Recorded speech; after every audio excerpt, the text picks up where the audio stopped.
Hello, good morning mga kalods. Good morning guys. Umaga pala dito ngayon sa Saudi. At ito, syempre, nagsisimula na akong maglinis. Tapos na kasi akong nagpupunas ng mga salamin.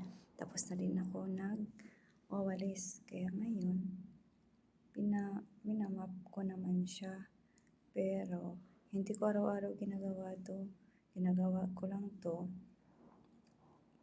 anuhan ko ng isang araw bago ko siya mapan. Kasi wala namang bisita.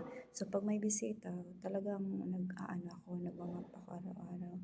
So guys, wala kasi ako magawa, kaya yun, nagbibideo na lang ako. Kaya ngayon, parang pa ako, gusto ko nang sumayaw char. At saka lang mga kalods, paki-watch na lang till the end. Sa video ko na to, first time ko itong ginawa, pero sinubukan